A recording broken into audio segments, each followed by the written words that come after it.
beaucoup d'humiliation ou beaucoup de honte, am adossoho fait torab. Et je pourrais aussi également l'enterrer vivante.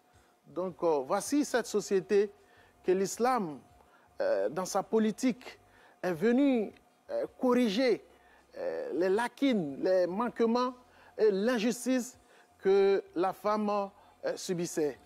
Et c'est l'islam qui vient redonner l'image humaine à la femme et lui place au centre de sa préoccupation.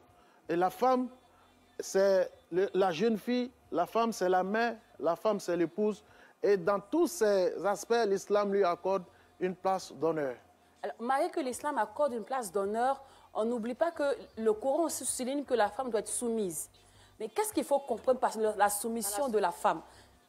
Parce que, imam, c'est qu'on nous fait de chez nous à la maison là-bas. Là. On dirait que tu es venu régler ton compte. Hein. Non, la terminologie de soumission, quand on regarde dans un sens péjoratif, on voit un tyran. L'homme n'est pas un tyran. C'est pas aussi dans le sens d'une domination ou d'une subordination. La terminologie de soumission en islam, qui veut tout simplement dire soumis à la volonté divine, soumis à la recommandation d'Allah. Certes, la femme, elle est dans le foyer, elle est dans le mariage, elle est soumise parce que Allah m'a demandé. Elle n'est pas totalement soumise à son homme. L'homme n'est pas le tyran dans la maison qui doit tout décider et sans consulter, sans demander.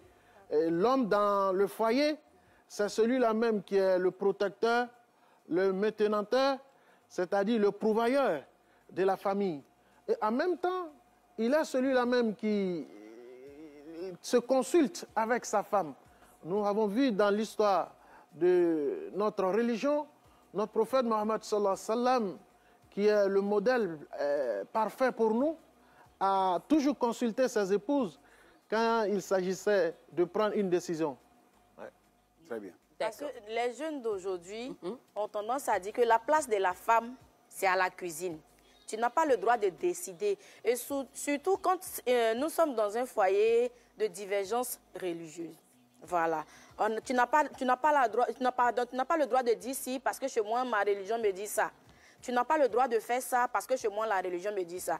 Est-ce que ces derniers ne sont pas en train d'utiliser la religion à leur propre fin, pour leur propre réalité? Nous invitons ces personnes-là d'aller connaître, d'aller mieux s'informer sur l'islam. Je dis et je répète, la religion qui a plus donné de droits à la femme, c'est la religion musulmane. La religion musulmane fait la femme comme une reine. La femme comme un partenaire égaux. La femme dans le mariage, elle a droit au travail. L'histoire nous enseigne que l'épouse du messager d'Allah, Khadija, celle-là même qui l'a soutenue dès le premier jour des révélations, elle était une femme d'affaires prospère. Elle a apporté beaucoup de soutien au prophète Mohammed sallallahu alayhi wa sallam. Donc dire que la femme ne doit pas travailler, c'est de méconnaître les règles et les préceptes de l'islam. La femme doit travailler, elle a le même droit que l'homme. Et que nous avons dit tout à l'heure, au niveau de la religion, la responsabilité religieuse, la femme a même récompense que l'homme. Allah nous dit dans le Saint-Coran, Man amila salihan min dhakarin aw untha wa huwa mu'minin falanuhyiyannahu hayatan tayyiba. Il dit celui qui œuvre en bien, la condition qu'il soit croyant, qu'il soit homme ou femme, Allah dit nous allons le faire vivre paisiblement dans cette vie présente. Ça veut dire que la récompense d'Allah, la récompense que Dieu il va donner à un homme, c'est même récompense-là qu'Allah va donner à une femme lorsqu'elle fera du bien. D'ailleurs, la femme a une place plus importante que l'homme. Même les messagers et les prophètes n'ont pas cette place-là. Auprès de Dieu, oui. Le jour de la rétribution, le prophète nous dit sallam qu'il va séjourner dans le paradis Firdaus. Et que celui qui demande le paradis, qu'il demande ce paradis-là, qui est le paradis le plus important, le plus confortable. Mais la femme a le choix de choisir le paradis qu'elle veut. Ce choix-là, Dieu n'a pas attribué à un prophète ni à un messager. C'est elle seule qui a ce choix-là.